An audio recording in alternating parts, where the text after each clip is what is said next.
Citadel is taking fine arts to another level with a new school building, an exposition, and a new book. Today, I talk one-on-one with the director of fine arts at the Citadel, Tiffany Silverman, for this edition of Quintin's Close-Ups. And if you haven't already, subscribe to my YouTube channel and like Quintin's Close-Ups on Facebook. Tiffany Silverman, welcome to Quintin's Close-Ups. Thank you so much for having me, Quintin. It's a pleasure to be here. Oh, I appreciate it greatly. Needless to say, you are the senior instructor and director of fine arts at the Citadel. I know that you are the first full-time academic faculty member in the fine arts department. And since 2008, Tiffany, you have taught the art appreciation course in every semester and actually developed new courses as a result of that. So tell me, Tiffany, what's new, what's now with the fine arts department at the Citadel? Well, you may have noticed that we have a brand new building here on campus.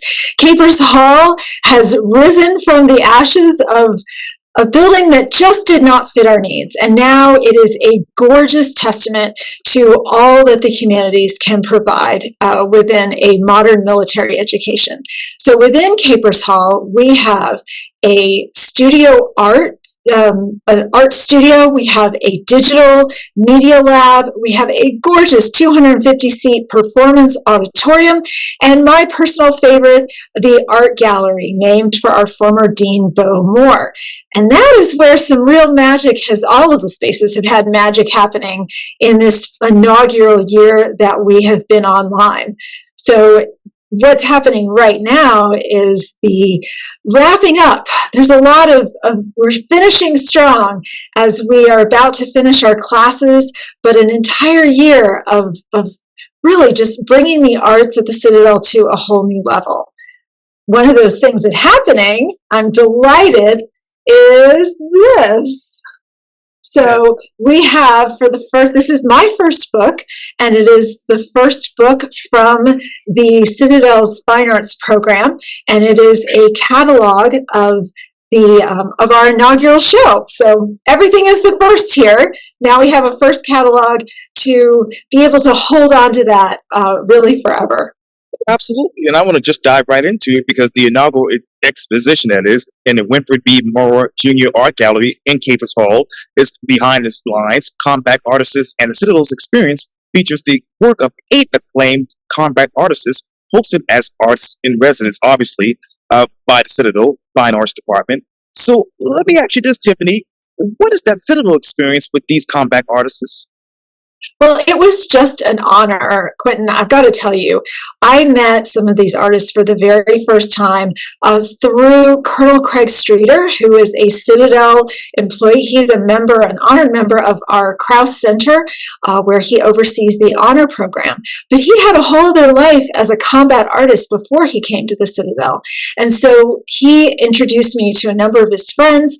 I had the great honor of presenting at the Combat Art Symposium at the National Museum of the Marine Corps. And so when I told the story of what we're doing in the arts at the Citadel, everyone just was in support, wanted to come, and they were all so curious, what does a Citadel experience look like? So I literally took them by the hand and took them everywhere that I am able to go, which is in the barracks, to PT, morning formation, mess hall, all the places that most people will accept those students who go here. Most people will never see. And what I love so much about how they chose to depict it, and each artist took a very different way of telling those stories, is that it's not just the cadets marching on the Friday parade, which I feel like, I've been in Charleston for decades. I feel like what I knew of the Citadel before I joined were the parades and the Shako and the marching and all of that kind of wonderful, wonderful things. But that's only a very small portion of the story. So taking the artists who are, for the most part, soldiers drawing soldiers who understand how to tell a story, how to get the narrative of a moment, again, things that are very rarely seen, much less documented, but to be able to tell those stories of what is it like to be behind the lines. And they were quiet. Some of them were really quiet moments. Some of them were iconic moments. Some of them were just funny, and some were very serious. It really runs the whole gamut. And I think also what was such a pleasure is as these artists were interacting with cadets, getting to know them, getting to mentor, getting to ask questions, there was just this wonderful sense of community building across generations, across experiences. Many of the artists have come back to be able to come in the classroom again, to be able to see the exhibit on the walls. It opened in September, and so it's been on view. We've had thousands of people come to the Citadel to see art, including many students who are potential students as well. If you want to see what it looks like behind the lines, the art exhibit is a wonderful way to do that. So we will have several of them joining us on Thursday night from 6 to 8 p.m. in the Capers Art Gallery, the Moore Art Gallery, where several of these artists are coming into town to be able to sign copies of our first catalog. Wow, that's really amazing, Tiffany. So, what happened behind the lines that have been brought to the front of the lines as a result of this exposition and the book? Well, I think there's so much common ground. I think that was really the message that I've seen again and again as people who don't know, who haven't experienced the Citadel. There's a lot of mystery, a lot of curiosity. What do they actually do back there, right? And the kinds of images that these artists depicted really help to open up dialogue. The number of conversations that have happened in front of the artwork. Maybe it's someone who was a graduate who is remembering their own stories. Oh, back when I was here. Or maybe it's someone who served in the military. Oh, I remember what it feels like to do push-ups. That's that commonality. It can be someone living in Charleston. Oh yeah, I know that building. I'd go running by that building. Yes. And even people who've never been to Charleston. Exactly. See, there's so much shared experience on the Citadel campus that hasn't always been discussed or much less documented in this kind of a creative way. Because creativity, I got to tell you, creativity is alive and well here. It may seem unexpected, but we've had art classes going on here since 1949. And right now, a quarter of the Corps are taking art classes. Wow. Granted, we do teach things here like forensic photography, video editing, arts management that are not necessarily the typical of what you would find at a military college, So we really try to be very pragmatic and connect we play well with others, right? We connect well with the other disciplines to complement their studies and to be able to add that broader perspective, that bigger world view, these other kinds of skills and visual perception, assess, analyze, articulate visual information. It's just this wonderful growth of the recognition that the world is interdisciplinary. You cannot just be in your little tunnel vision. You have to be able to really use your eyes to assess and engage in new ways. And I could talk about this all day. Can you tell? I love what I do. I love working here. I love being a part of this community. My own father was a career Marine, so coming to this institution, I have kind of both. I sort of speak both languages, and so I feel like there's this wonderful opportunity that I've been building here. Goodness, over 16 years that I've been building here, so that the rest of this larger community on both sides can see that we're really not sides. We're all part of this experience together. Oh, absolutely. And Tiffany, as a result of the exposition and now the upcoming book, what other disciplines are being connected as a result of these initiatives, the book and the exposition? Well, I think we are expanding we now have a combat art class that is being taught. I'm getting all kinds of requests for new groups who've never been to the Citadel to come and tour, to come and engage with what we are doing. And it is now part of the admissions tour. They walk people right by. And so we're finding constantly new audiences. Oh, I haven't been there yet. I never thought I would. So it's an exciting way to, as I said, open up those dialogues and really use it as a learning laboratory, which is really what college is about. What was your learning laboratory before this book and exposition were developed? Well, so I've been at the Citadel now for 16 years. Before that, I adjuncted at the College of Charleston. Shout out to Valerie Morris Oh, for yes. really setting me off on my entire career. I used to be a Gibbs girl at the Gibbs Museum of Art, and Valerie invited me to guest lecture, and that started me off in an entirely new direction that I had never really considered before.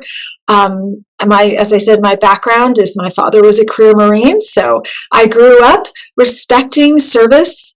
It is kind of funny that his artsy-fartsy daughter is the one wearing a military uniform to work every day, right?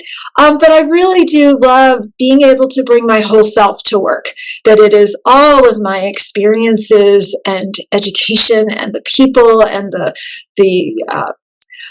this sense of what patriotism means to me. It is my way that I serve my country, of developing this next generation of leaders to arm them with creativity. Improvise, adapt, overcome. That is something that is crucial to be able to think as we move into very challenging situations.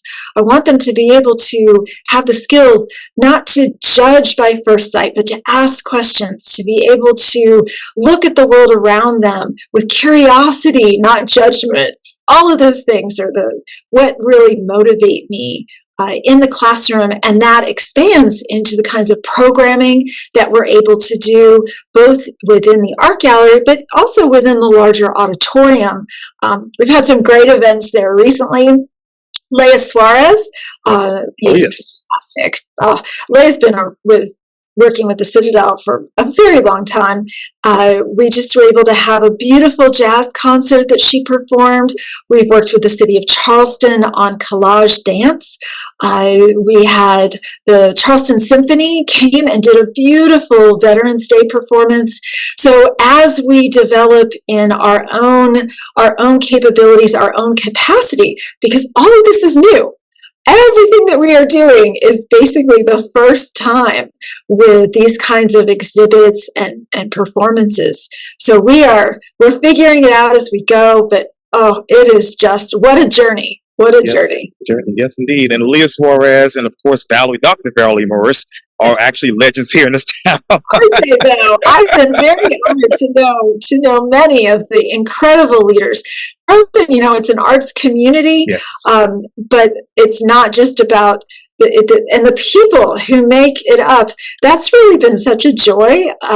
We do something called Leadership Day here, that in October, every discipline has their own cohort of the seniors graduating in that discipline. And it's been such fun for me to be able to take my group of senior fine arts minor, which is the largest minor on the campus. I'm very excited to say that. We're not a major, so we complement a lot of different kinds of majors.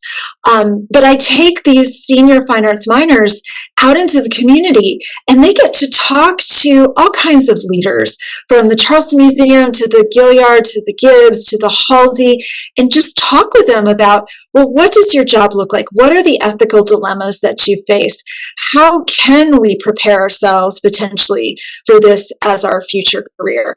It's the rising tide lifts all boats. I sincerely believe that, and I think that there is room for the Citadel's Fine Arts program, where at the intersection of the arts, the military, and the community, So that's not a place a lot of organizations are really playing. Patriots Point is, and they have just been absolutely lovely to work with. They changed their admissions policy so that all Citadel cadets in uniform are now afforded that same privilege of entry as active duty military. So we just have this. If you go to an art walk, you will see cadets out in force. There was just an opening at the Gibbs Museum. Cadets everywhere. They are curious. They are hungry. They are interested. And I love, just as much as I have all of my wonderful Charleston arts friends who I love to introduce to the cadets, I love taking my cadets out in the community. So again, I feel this great honor and this great power of connecting everyone together, that it's not inside the gates, outside the gates. We're all part of this larger Charleston creative community. Oh, absolutely. And what more has this community, Tiffany, learned more about combat art through the Citadel? Mm-hmm. Well, a lot of people, even those within the military, had no idea that combat art is a job. So in the Marine Corps, for example, and everyone in our show has had experience with the Marines in specific. I mean, our president is a retired Marine. Our commandant is a retired Marine. My father was a retired Marine. Yes. There's a lot of Marines around me. And so, lean into that. But the Marines have such a strong connection with combat art. I mean, their mission was go to war, do art. And they focus on the person. They focus on the narrative. You think about the Navy. What do they love? Ships. What does the Air Force love? Planes. Yes. What do the Marines care about? They go for the soldier. They go for the people. They go for the story. And so, for one new takeaway is that the job of a combat artist even exists. In the Marines, it's a secondary MOS, meaning you have a main job, but then you also have this job of combat art. Right now in the Marine Corps, I think last count there's maybe 5 in the entire Marine Corps. At the time that I was working on this exhibit, there were 2. And both of them came to the Citadel. So we are building these relationships. It is on my wish list, on my to-do, let me rephrase it. It's on my to-do list, which means I'm going to accomplish it, is to have a Citadel graduate go into the combat art program and eventually get their work on the walls of their branch's art museum. The Army also has a very strong combat art program. That is that person's entire job. So I think the military really has recognized, and this has been going on for many years, I think the military really recognizes that combat photographers are a crucial resource, right? They do all kinds of important work to document. Combat artists are equally important, but it's a different form of storytelling. When you are doing a painting or a drawing, you're able to take in all of the elements of the scene, to be able to bring in maybe how the smoke looked, or what the temperature felt like, or what smells were happening, or how the light felt, right? You can adjust your focus, you can emphasize, you can erase things. Whereas with the camera, combat photographers can't really edit. That's not the point. So they're 2 very valid, very important forms of narrative storytelling and documenting the military experience. And I think a lot of people don't necessarily know that is happening in the military, or that there's this diversity of opportunity within the military for creative soldiers. What are the 2 forms of combat art? Well, so combat art, there's lots of different mediums that artists are using now. I mean, typically there's the sketchbook, because you can be in all kinds of temperatures, all kinds of scenarios. You have your sketchbook and your pencil, and different artists in this show, some of them really love their blue pencil. That is just their number one. They have a specific pencil they love to use. But sometimes there's now a move into digital art as well. We don't have any in this current show, but it was interesting to see how artists are now starting to lean, some of them are starting to lean into this idea of digitally painting. If you think about the challenge of, you're in the middle, you're in country, there's combat happening, there's all sorts of stuff.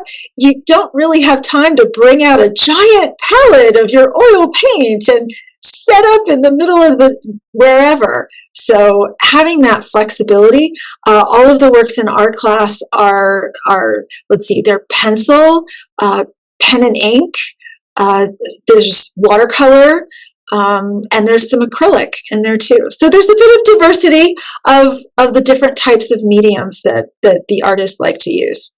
And what are the flexibilities and diversities when it comes to combat art? Well, combat art really is about being the eyewitness. That if you think about some of the artwork that may have been done retroactively, in retrospect, oh, I saw a photograph, I'm going to paint the photograph. That's not really the kind of art that I'm talking about. What I want to focus on is that in-person eyewitness, I experienced this. Let me show you through my artwork what I feel happened. Everything happens through perspective. And so combat artists are trying to bring their diversity of skills, right? All of these skills and all of this perception to create something together that when you see it, you feel something, right? You feel the story, you get the connection, you understand what is going on, to be able to, again, bring that humanity, to open up that dialogue, to put this human face on the modern military. A lot of this is not stuff that just a regular civilian is going to see or experience in their everyday lives. So as these combat artists grow with the number of materials they're able to use, I think we're just going to see more and more types of art grow. And some of them do go back to the studio and paint, and they will often take photographs themselves. But those photographs are used as reference, not as the finished final work. What were the references used in, obviously, behind the lines? So as I said, I had the great, we were running. So I basically blocked out massive amounts of time with them, which was so much fun. And we really got to know each other well. You get to know someone when you're up with them at 5:30 for morning PT, and then you do morning formation, and then you go to morning mess, and then you go to classes, and then all day long, they were just living the life. They were running around, and anytime something caught their eye, they would stop. Sometimes they would take some photos. Sometimes they would just whip out their sketchbooks. Some of them worked small, some of them worked big. And for me, what I was just trying to keep up with them, I had my little phone, and I was just snapping picture. And so what I did after the show, because they had carte blanche. They could choose anything they wanted to, in anything that we saw, in any way that they wanted to depict it. I really, the military trusts these guys. I should trust them too. And I've seen their work. It's all in museums. It's just an honor to have them come and even think about this. So I was like, you do your thing. Yes. I know it's going to be fantastic. Yes. So when they came back, it was like Christmas, opening up these amazing packages. And then what I did is I went back through my thousands of photographs and I matched them up. So you can see, oh, here's the artist sketching the Summerall Guards. Oh, here it is right here. Oh, look, there's a photograph of the cadets polishing the seal in front of Mark Clark, and the artist standing right there. So I think it helps to give a little bit of context. And I put some of those photos in the book too. I think that behind the scenes is really fun for the viewer. And even in the very end of the book, the end paper, are photographs I took of the cadets with the finished work that they are in. So yes, and sometimes I even was able to get the artist with the cadet in front of their artwork. That's the trifecta, right? That's the goal. So Absolutely. it's been a joy too to see the students' response. And I say students, we have veteran students involved in this. We have day students. We have our typical cadets, but we also have faculty, staff. Huh. You know, the tailor is depicted, the barber shop. Faculty or the art professor, one of our art professors is in these. So really it's this bigger perspective, these depictions that show a really broad and unexpected range of what it means to be here on campus. Let me piggyback off of that because when you go back, when you look at where the exposition was to where it is right now, what do you feel happened as a result of the combat art used in this? Well, we definitely have a great relationship now with a number of combat artists, also with the National Museum of the Marine Corps, the Army Combat Art Program. So I feel like that is really the beginning of this long-term relationship where they need artists. And a third of our students are going into the military. And I bet you a number of those have had art classes. So thinking about this pipeline that we can develop to be able to support the military in a different way. I also think that having the mentoring capacities of these creative soldiers and the civilian artists who are also combat artists who've engaged with the military over the years, who are in this show, they bring such a wealth of expertise. I mean, who isn't going to be eager to learn from someone whose work they know and respect? And that I love bringing in guests from the larger community into our classroom, and that's a little sneak peek of what you can see in the fall. So I'm doing. I mean, I'm the only permanent faculty member, and we're working on all of the capacity here. But for next year, I'm doing one show a year. And then I'm doing little pop-ups within the gallery all year long. That I can handle. There, we're good. But next year, I'm talking about how the community has connected, right? All of this, there is not an inside and there's an outside. We're all in this together. So I've been bringing artists from Charleston into the classroom for 16 years.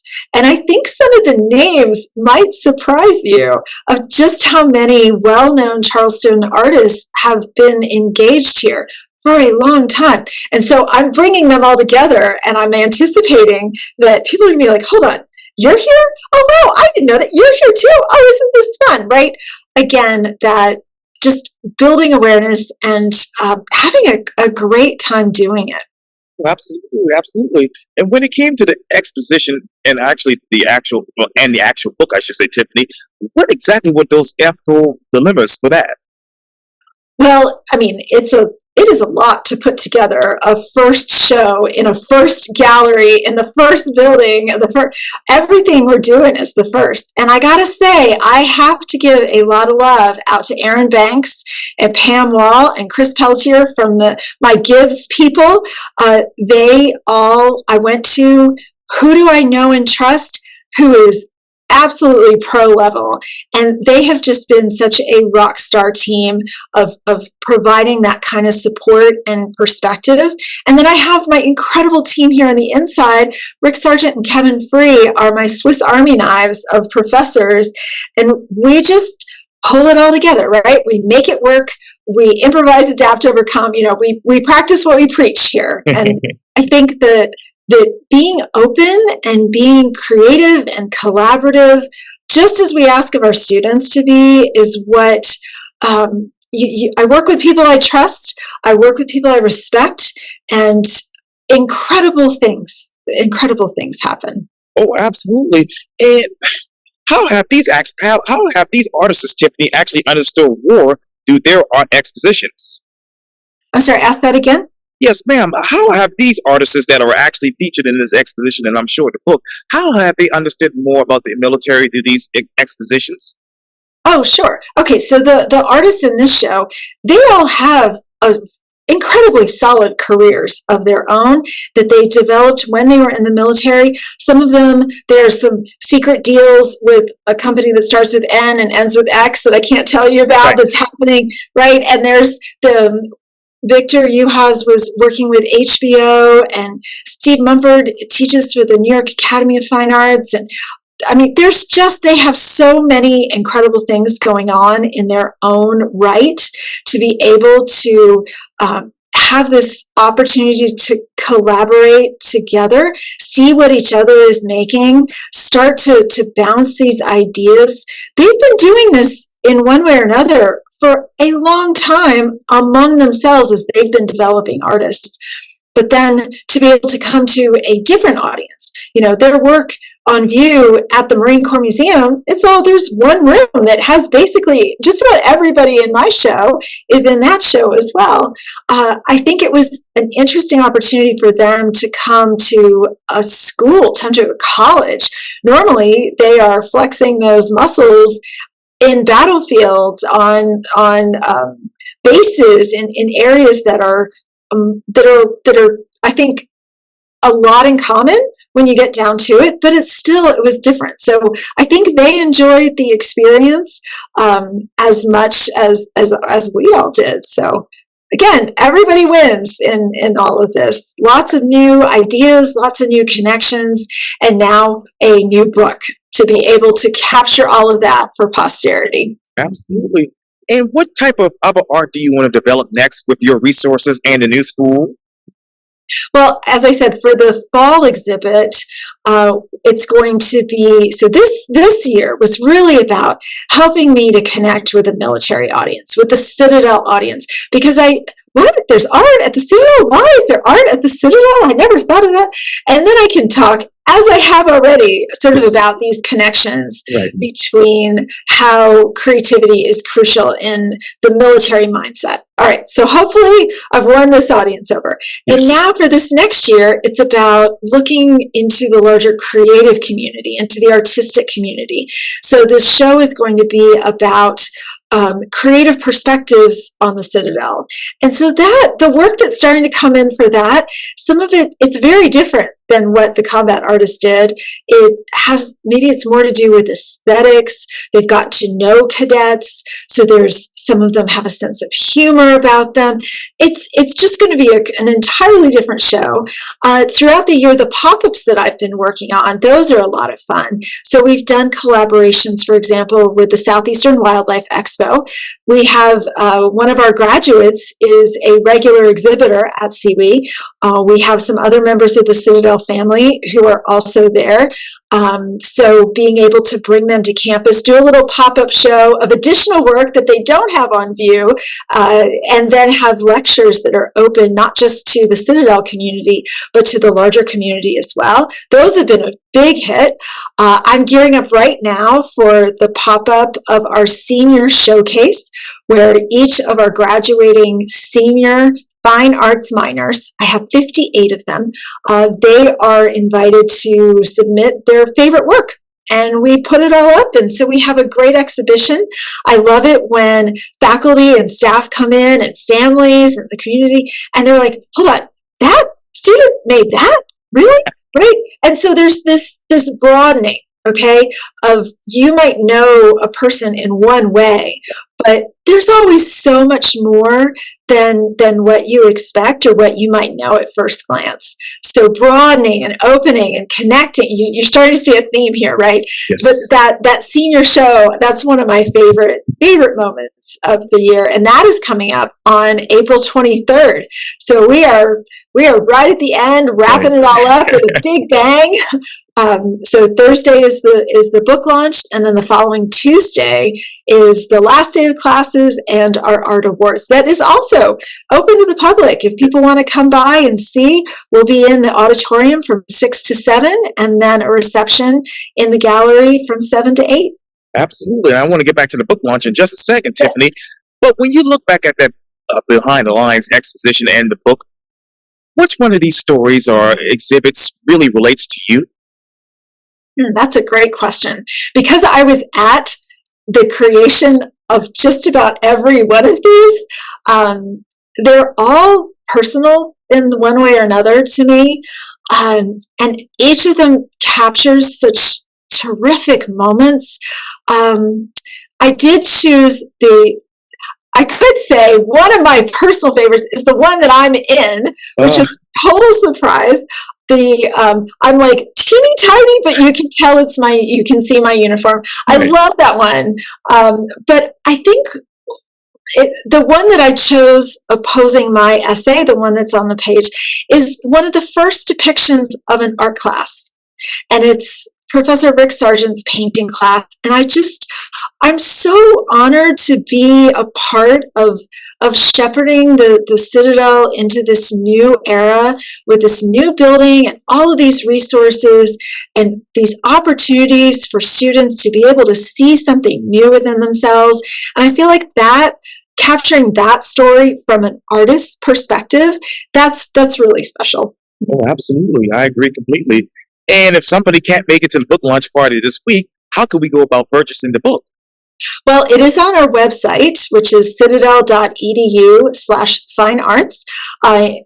And you Google Citadel and art, and you're going to find me. I am more than happy to facilitate getting that book in your hands. It is $40. Our books are expensive to produce, but it is well worth it, as I'm sure this is going to be. It's a very limited run, and I know it's going to sell out as a collector's item. But I am here to make that happen. We're on Instagram at Art at the Citadel, and again and Facebook as well, and on the internet. So you can find me. I will make it happen. That's amazing, and we appreciate all the help you've done here to facilitate great arts here in the Low Country. So thank you for that as well. It's my honor, indeed. Yes. Thank you so much for having me on your show. Oh, you're welcome. Yes, Tiffany Silverman with the Citadel. Thank you for your time, and again, welcome to Quintin's Close-Ups. All right. That was fantastic. Thank you so much.